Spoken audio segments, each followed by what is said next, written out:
No problem. This morning I'm welcoming John O'Dowd, former Minister for Education, former Deputy First Minister, stand-in Deputy First Minister when Martin McGuinness was running for President, if I remember right. John, thanks for giving me your time this morning. We're going to talk about a number of things.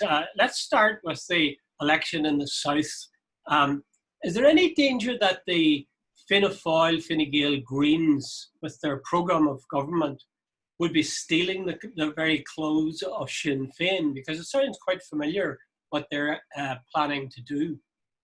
Well, I think they're trying to tell the public that they are becoming radical and that they've listened to the concerns that were expressed during the general election. And two of these parties that are now forming the government lost the general election, and their leaders came in the very late stages of each count and are now divvying up the highest offices of the land among themselves. So they're trying to tell the people they're radical, that they have listened to their concerns and they're going to tackle the needs of workers and their families. But the reality is they're not. They're papering over the cracks. They aren't going to deal with the housing crisis, the economic crisis that was facing many people, and that they'll return to the normal process of how Fianna Fáil and Fine Gael did government. And the Greens will be the mudguard of all that. Now, it's not a done deal yet. The membership of these parties have to have their say, and it's interesting that the Greens, as an all-island party, and I think I was reading in this morning's papers that there's 800 members of the Greens in the north will have a say in this, which in one sense I welcome the all-Ireland nature of the politics, but I hope sense prevails and that they don't provide the cover for Fianna Fáil and Fine Gael to ignore the wishes of the people. But is this not just really normal politics? These guys have seen the possibilities. I mean, could Sinn Féin and the Greens and others have formed a government? Well, they're perfectly entitled to come together and form government. I'm not objecting to that. They have a democratic right to do so. But they are not the choice of the people in that sense. We've seen a radical departure from the old traditional voting patterns in the last election. And 250,000 people in the South voted for change. They voted for Sinn Féin. Sinn Féin came out as the largest political party in that election, which was a huge change in politics. What Fianna Fáil and Fine Gael in particular are trying to do is to head off that change. These two parties have divided up power in that state for almost 100 years, and now they see the public demanding change and they aren't up for that change. So yes, they're perfectly entitled to form government under the rules, but Sinn Féin is still open to an alternative government. We're still open to a government of the left. We have continued to outreach and engage throughout this last number of months. We have been open to engagement, and of course the politics of exclusion from Fianna Fáil and Fine Gael was rampant in their refusal to talk to Sinn Féin. And that's not ignoring Sinn Féin politicians. John O'Dowd doesn't care if Fianna Fáil and Fine Gael talks to us or not. But I do demand that our mandate is respected and that the people who vote for us are respected. That's what's crucial to this. Sure. Would it have been possible, I say, for you and the Greens and other TDs to have formed a government? Mathematically, yes, it would have been possible. It would have been difficult in the sense that we would have been leading what most likely would have been a minority government relying on independence.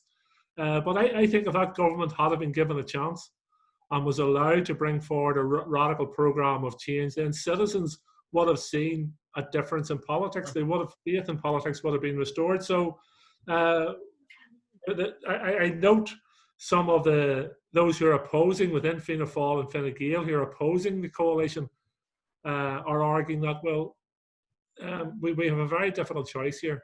We can either allow Sinn Féin to be in government or to be in opposition, and they don't want neither. But that's not their choice. It's people's. Are there any advantages to Sinn Féin about being in opposition? Well, I'm not sure. We want to be in government. Let's be clear about that. Our first choice is to respect the mandate that people give us to be in government. But we will be in effective opposition. Mary Lou will be the leader of the opposition if this deal goes ahead. And our team around Mary Lou and herself will be a very effective opposition, and we will be bringing forward that alternative programme for government and showing people how things can be done differently. So we're not going away, as opposed to changing an old phrase. We are going to be central to politics moving forward. Yeah, but aren't Fianna Fáil and Fine Gael and the Greens faced with a ferocious situation? I mean, COVID-19 has reduced the economy to rubble virtually. And in addition to that, Brexit, a hard Brexit looks like it's coming. So it's going to be a mighty task for any government faced with what they will be faced with. In a way, are Sinn Féin not happy enough, maybe privately, to not be put in the driver's seat, but they have a chance to sit in opposition and then eventually, whenever Fianna Fáil and Fine Gael fail, to take over the reins? No, I emphasise again, we want to be in government. We want to use the mandate we were given by the people to be in government. And we were in government in Belfast during the worst years of the most recent austerity measures. And it was very difficult. It was challenging. It challenges your politics, and your base will challenge you over it as well. But when you're in government and you are prepared to make radical alternative decisions to the norm, then you can make a difference to people's lives. And we can do the same in Dublin as well. And I think you're right, there is going to be difficult economic times ahead, both driven by COVID and by Brexit. But when you look at the political philosophy of Fianna Fáil and Fine Gael, during the heady days of Bertie Ahern, when spending was at its highest, that spending didn't go into communities who were suffering the most. That spending went into the usual cohort of sectors which benefits from a conservative ideology. So austerity or prosperity, if your political philosophy is wrong, then those who need help the most will always be left behind. Do you notice any difference in the reaction of northern parties to the South's efforts at government forming? I mean, do you detect any views by the DUP as to who they'd like to see in government in the South, or any of the other parties, SDLP for that matter? Well, I think in terms of the DUP, I see a note they're campaigning this morning, or Ian Paisley today is talking about his concerns around some of the legacy issues which are raised in the programme for government. But the DUP have allies in southern politics. The right wing of Fine Gael and Fianna Fáil would be natural allies to them.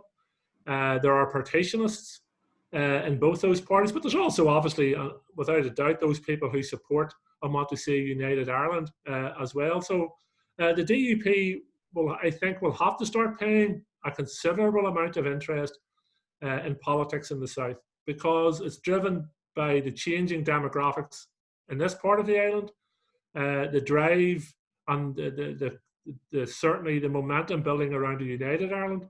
And they should also look at it this way. There are three parties potentially getting into government in the South. Fianna Fáil and the SDLP have a relationship, which is, so there you have a Belfast-Dublin relationship. The Greens have a relationship, an all-island party, so there's another Belfast-Dublin relationship. Sinn Féin will most likely be, if the government is formed, the main opposition party, a Belfast-Dublin relationship. So the DUP are sitting in the Assembly with at least three parties who will be centrally involved in the political developments in Leinster House. And then, of course, you have people before profit who are also involved in Leinster House. So the all-Ireland political dimension is there, and the DUP need to wake up and smell the coffee in that regards. And I think what's, and this is part of the drive from Fianna Fáil and Fine Gael to form this government, you will see parties from all different elements of the political spectrum trying to shape the new Ireland. And that drive towards a united Ireland is not simply Sinn Féin's and shouldn't simply be Sinn Féin's. But I think many sectors or many political parties have woke up to this fact. There is going to be a united Ireland, and they're all trying to shape it. The DUP should try to shape it too, because ignoring it isn't going to work for them. Yeah, okay. Getting more immediately focused, post-COVID and post-hard Brexit, do you see any differences in Sinn Féin's response to trying to cope with the difficulties and that of the DUP? I think I saw a clip of you giving a hard time to Diane Dodds yesterday or the day before about not giving sufficient focus to the development of an all-island economy. Is it true that would you see the DUP as neglecting that aspect of recovery and an economic recovery? Well, I don't see it as giving a minister a hard time. I see it as holding a minister to account. The committee structure of the Assembly is a very important element of democracy and accountability.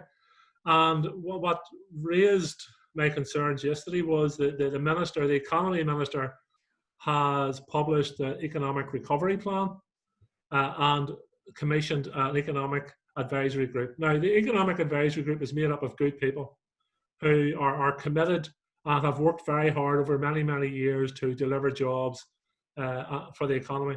But it's more of the same. And if we have more of the same, then we will have the same outcomes as we had before. And I have had 10 years of DUP economy ministers telling us that our link with Britain is good for the economy, it's good for us all, and we should cherish it. And from a unionist point of view, that's okay. I'm not complaining about that.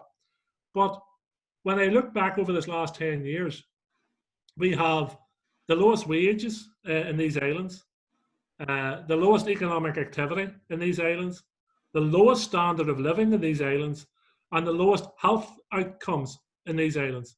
So that tells me the economic strategy is not working, and it's time for a change. And if there's no more uptime for a change than coming out of the COVID-19 crisis, families and workers simply cannot afford to return to the normal. We need a new normal. And unfortunately, Diane Dodds' economic strategy is just more of the same. And when you get more of the same, you get the same results. So it has to be highlighted. Do you see then a vital part of the economic recovery for the North in increased trade with the South? There is an all-Ireland economy on the island of Ireland. And we are often told that our greatest trading partner is Britain. And that, to a certain extent, is correct. Sorry, John. Roughly what is the proportion of trade to Britain as opposed to trade to the South for Northern Ireland? Well, now you've caught me out, Jude, because I don't have the exact figures in front of me. And it's like all facts and figures. I can provide you with a set which suits your argument in that sense. Well, I do know that it's something like 33%, is it, with the South? It depends on what sector you look at, because what I was going to say is the DUP highlight trade with Britain, but there's a number of major manufacturers who trade, and a lot of the trade that goes into Britain then goes on to the European Union or the United States. Yeah. So we have large manufacturers who send materials to Britain, used in Britain, or moved on. So that's that highlight figure. But what they choose to ignore is the role of the small, medium enterprise, the small business person, the sole trader, or the company with 9 or 10 workers on it, who are back and forth across the border on a daily basis, working and trading and exchanging trade. That is, the small, medium enterprise is the backbone of our economy. And that's what drives our economy. So that you can't ignore that. So while I in no way am arguing that we stop trading with Britain or we turn our back economically on Britain, because that would be absolute madness, we cannot simply have a Britain-only economic policy. We have to have a north-south, all-island economic policy, and we have to have an east-west economic policy. The DUP's policy is east-west. At best, they play lip service to north-south, and at worst, they ignore it. And we're missing out on huge economic benefits from, for want of a better term, exploiting the benefits of an all-island economy. Well, isn't it sort of counter-intuitive for the DUP to ignore the possibilities of developing the all-Ireland economy? I mean, surely most unionist business people would see the development of cross-border links and developing business across the border as being sort of pretty obvious. And would that not be out of harmony with what the DUP is proposing? I mean, are they Are they flouting the wishes of their own voters? Well, you can look at the classic example of Brexit. Brexit has proven to be economically devastating for, excuse me, for the economy. And in many ways, that was bailed out by the protocol, which was driven by the negotiations, which led to the protocol, which were driven by ourselves, others, and the Irish government. So the DUP were bailed out of many elements of their Brexit strategy. But they've done that against the best advice of the business sector. They are also working against the all-Ireland economy because of their political philosophy. And in fairness to them, economics and political philosophy are inextricably linked. They're not the first people to be driven by their economic agenda, by their political philosophy. But they cannot argue on an economic basis that ignoring or paying lip service to an all-Ireland economy is good enough. Their economic strategies over the last 10 years, driven by successive DUP economy ministers, has resulted or accentuated the economic, in many areas, wasteland that we exist in. We are not having the potential delivered to our economy, to our young people, to rural and urban areas that we could have if we had an economic strategy driven on the needs of the people and driven by the needs of an all-island economy, and an economy which works closely with our neighbouring island. Do you see any danger, John, that Britain will neglect the ports as the border with the EU effectively, and might be driven to having, as a result, or the EU will be driven as a result to having to form a border in Ireland or across Ireland? Because Boris Johnson has been very iffy about those ports, you know. I think there's a danger of that, but I also think that the bluster we're hearing from the British government at the minute that there won't be customs arrangements at borders, and some of the fancy language they've been using will be proven to be false, because despite what the DUP believed, they had a close relationship with Theresa May and then with Boris Johnson. Both leaders turned round and done what was necessary for Britain. And what was necessary for Britain was to get a deal with the European Union, and that was largely on the European Union's basis. And I suspect that Boris Johnson will do the exact same thing again, that he will make a deal which meets the economic needs of largely England, but in terms of the island of Britain, with apologies to my Scottish and Welsh comrades, but that's what they'll make that deal on the basis of. And they will bring in whatever measures are required at the ports, and they will carry out the protocol. Now, that's my feeling on it. And that comes from watching the experience of successive British leaders over this last number of years in relation to these negotiations. Okay, John, final question. We have to be vigilant. Sorry, what was that last thing? We have to be vigilant. Okay. That either the EU, who could turn on us, or the British government could go down a very, very foolish path. But none of this is good for the economy. Brexit was a crazy idea. I support the right of people to vote and leave the European Union. I fully endorse that. We didn't vote to leave, and if you were to leave, you would have to do it on an all-island basis.